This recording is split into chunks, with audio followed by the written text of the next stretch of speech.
In the high-risk video games industry, the Atari company could be described as a modern American success story. Their boast is that they're the fastest-growing consumer electronics company in United States business history.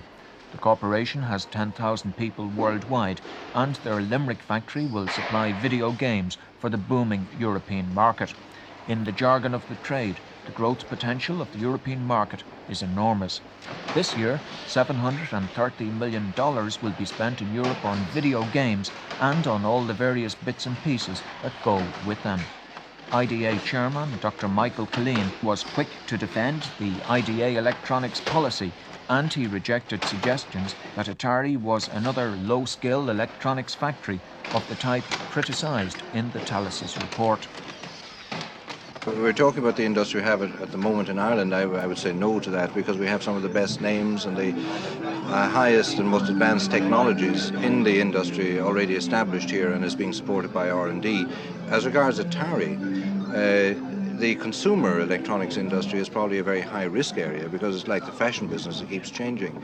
But the way to protect yourself against risk there is to follow the leader. And Atari is the world leader in this area of amusement or games business, electronics game business, which is doubling in size every year at the present time. So by backing it, sticking with the winners and the leaders in the business, I think we're made a very good decision, and I think we will see this company grow more rapidly than probably any other company in Ireland over the next 5 or 6 years. But could it be said that what Atari are doing is basically putting plastic boxes around imported electronic components? Not really, because they're first of all, they are going to have a research and development unit here. We're working closely with the NIHE in Limerick and also with the Electronics Application Centre, which is also associated with the NIHE here. As a result of that, they will be developing new products and new applications in Limerick, in the Limerick factory, and they will also be the only supplier to the European market as early as next year. So there will be very much a total business of Atari for Europe and later on for Middle East and Africa.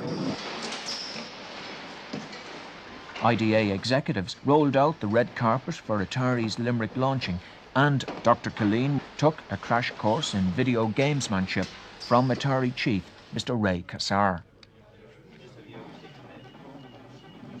They've got it on my play, Dr. Lee.